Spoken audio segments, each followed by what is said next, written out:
You know what scares me about animal conservation is that almost every day it's an uphill battle, obviously. Sure. But it's like as of late, man, and especially with recent events, like I'm really worried that we might never get anywhere with this shit. I mean, case in point, look at Taiji right now.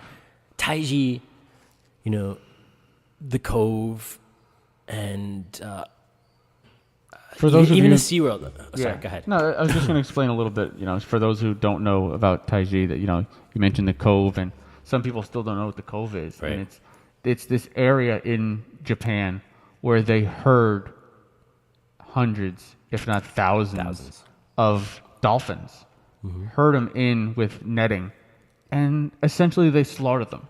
They slaughter them, and then they also pick out all the babies, yes, which they sell to marine parks around the world. And there were a couple people that are trying to justify it. Well, at least they cut the main artery so that they bleed out fast. It's still, you're killing this animal for nothing other than what? We see here's what's worrisome to me. The Taiji dolphins and even like the SeaWorld orcas, right? They're as closely related to us as sentient beings as we could ask, really. I mean, we know that they communicate. We know they feel things like depression and happiness and excitement. They are really close to us, lions. We can make good connections with them. They're charismatic. They're loved by millions of people around the world. And even on some situations, this is an animal that's been known to rescue people. To rescue people who are at sea in shipwrecks and shit like that, or swept away. Like, it's actually happened. It's not just a wives' tale. It's like, here we are. They made a goddamn show about a dolphin. Yeah, in the 60s, called Flipper. For crying out loud. And of course, the producer and creators immediately regret that, and they go on record because they actually are the Rick. What's his name? From the Cove. He was the guy who produced Flipper, and then he kind of went along and realized it was wrong. But that just shows you the popularity of that type of animal. But okay, there's the popularity of that animal, and then we have the way that they're being exploited. We have this horrific visual from Taiji where these animals are swimming in crimson, ocean waters as they're being slaughtered. Babies pulled away. This year, they managed to snag an albino baby that they immediately pulled away from the mom. And when they pulled it away from the mom, the report stated that the mom went frantic looking around for it and audibly, screaming for this baby for a half hour until she went under and just never came back up. I mean, that sounds a little romantic in some sense, but dolphin suicides are very well known to occur. And this mother just could have been so grieved and so freaked out about it that, she committed suicide. The baby is now thought to be blind, possibly even deaf, so it's not going to be able to cope without its mom to boot. So, this is just, we know this is just, this is some Auschwitz style shit, this is just, this is crazy stuff. And the public is aware of it on a grand scale. Millions of people have watched The Cove. Millions of people have watched Blackfish. It's still happening, dude. And it still happens unmolested. The mayor was on CNN today, and he basically stated, he was like, this is our cultural right. Exactly. And it's been generations that we've been doing this. It's our right to kill the dolphins, and the world should respect that culture. It's like, shit, you know what? No. That's what the Germans thought was their cultural right to do. I mean, it's just because you think it is, it's not right. I mean, even here in the U.S., we thought it was cool to own black people at one point in slavery. I mean, obviously, it's not a cultural right. We woke up at one point, and the whole animal movement is not that far ahead. And I don't want to go off on a deep end and sound like an animal rights activist in some sense, but it's just that this can't keep going the way it's going. It's not even animal rights. It's just a matter of respect. That's all it is. That's what it comes down to. Yeah, you know what? We love the animals that we have. We love, each other's animals. We love nature. We have a complete and utter respect for that nature and those animals. These people, much like the people down in Sweetwater, have absolutely no respect for their environment, for the animals that come from their environment. Oh. That's what it comes down to, culture or not. Cultures change. Less than 200 years ago, it was popular to have another man or woman as your slave in your house. Mm-hmm. What's changed? The culture has changed. That's what has to happen in these other countries. And in Japan, there's a lot of the younger generation that are starting to say, fuck this culture. This is barbaric. This is horrible. We need to change it. But unfortunately, there are too many of the older cultural people that are holding on to it with whatever they can.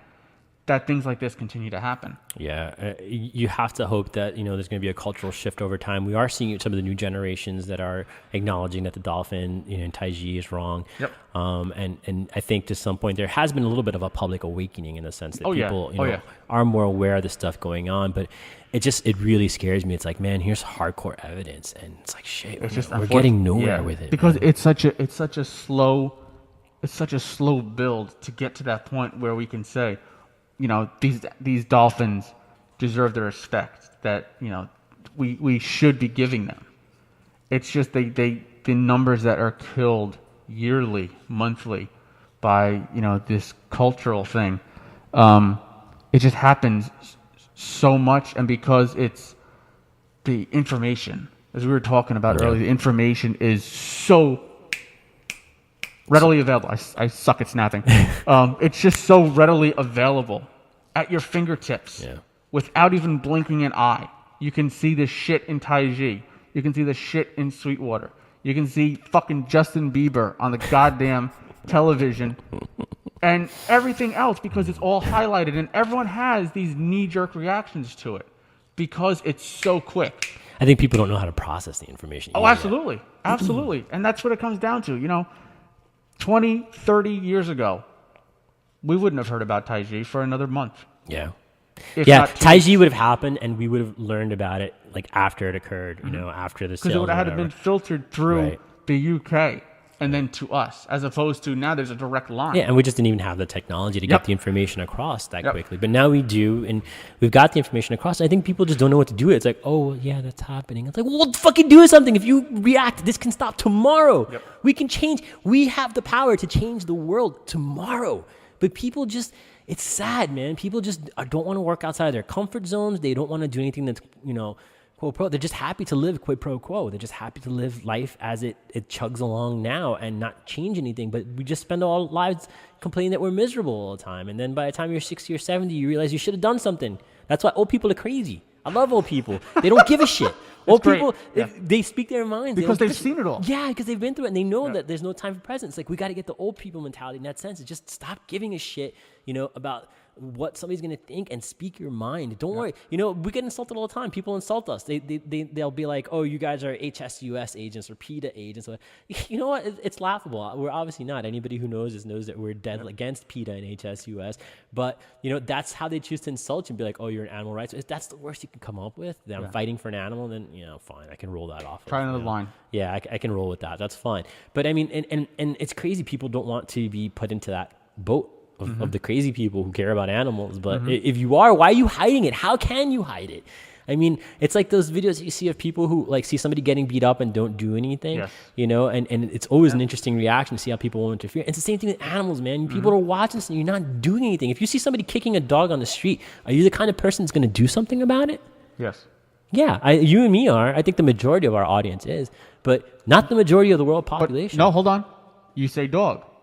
And I would say that a majority of the people who see that happening, maybe not Michael Vick, but a majority of the people that would see that happening would immediately kick the shit out of the next person. Let me give you a story, man. If you see someone kicking or shooting or chopping the head off of a snake, a lizard, a turtle, trying to run it over, are you going to do anything? A majority of the people are not. As a little kid one day, right? I was me, much like I am now, just smaller. Just smaller, maybe. Yeah. A little louder, maybe. Oh, right? Yeah. You were high pitched. I'm a Cuban American, for those of you who don't know. You're fiery people. We are fiery people indeed. And we're also crazy people in some senses, and stupid people in a lot of senses as well, because we believe in all these old, crazy cultural traditions. And one such thing is in Cuba, there's a religion, it's actually a cult called Santeria, which people here in the Northeast are usually pretty familiar with. And Santeria usually involves animal sacrifices and shit like that. And I was never down with that as a kid. None of my family is a Santeria people, but we had friends who were. So one of these things that they do, the Santeria people do, is at the beginning of every year, they would come to your house, and my mom would buy into this shit sometimes. So she'd have someone come to the house and do a cleansing, right? It's freaking ridiculous. I'm almost embarrassed to say the story. But so this woman would come in dressed all in white, like a white dress, all this kind of crazy jewelry, one of these little Santeria voodoo mistresses or whatever. Did you have the little Jesus Christ candles? No, she didn't have candles, but she had a pigeon, a white pigeon. Oh, and what they would do is they would take the white pigeon and hold it by its feet and then just start like sweeping your house with the fucking pigeon, right? Like dusting your house with a light pigeon. So the pigeon's flapping and going crazy, freaking out, and this woman's like cleaning your house. How's that cleaning? You're creating more dust. No, it's a spiritual cleanse. Oh, it's spiritual cleanse. So I was gonna call Regina's maids and have to come over and do a little. Yeah. So it's a spiritual. So she cleanses your house with the white pigeon. And then the white pigeon like absorbs the evil spirits, and then they take the pigeon, they throw it out the window and release it, right? And the evil leaves your home, and the pigeon now carries the evil. Yeah, and now the peregrine falcon comes down, grabs the eagle, takes the evil away. Well, no, here's my problem, right? So of course I'm growing up in the Cuban hood. I grew up in my part of Jersey. It's literally like another country. I mean, there's like no English spoken in the whole city. The town is in Spanish, everything, right? I have to show my passport when I go there. Yeah, seriously, you get stopped by Border Patrol there. So anyway, I would witness this, right? And I remember I witnessed this, and this woman came to my mom's house, and she like fucking cleaned my mom's house with this pigeon. And I'm like sitting there like, the pigeon. My mom's like, face palming me, stay back. Pero muchacho, no toca eso. Right? So my mom's like, stay back, so whatever. So I watched this woman, she cleans the house, and then she takes the pigeon, and she throws the freaking pigeon out the window, right? And the pigeon, in theory, would like fly away. But this pigeon was like, what the fuck? I was just used as a dust rag in a house, like slept around. So this pigeon like goes out the window and just like plops down on the ground, right? So I ran, and so of course, like I ran downstairs to go grab the pigeon because it was an apartment building.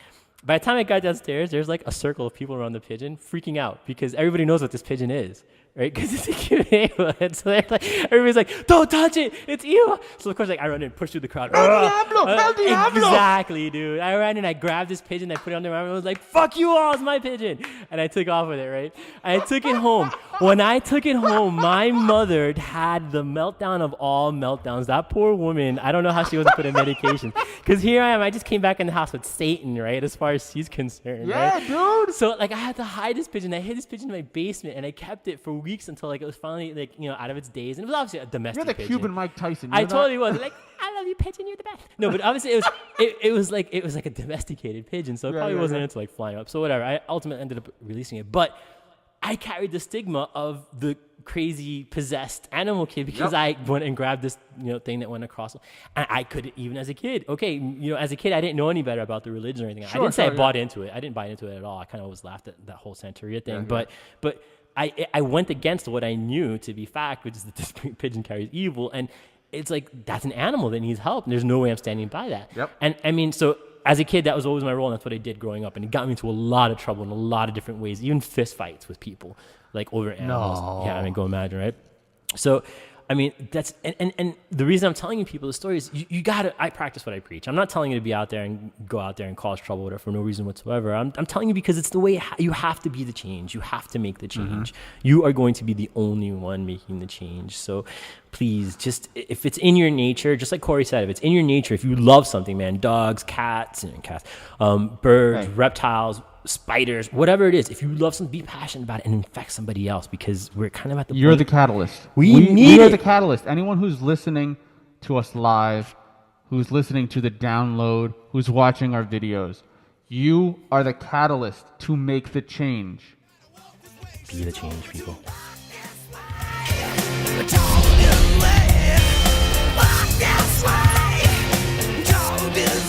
She told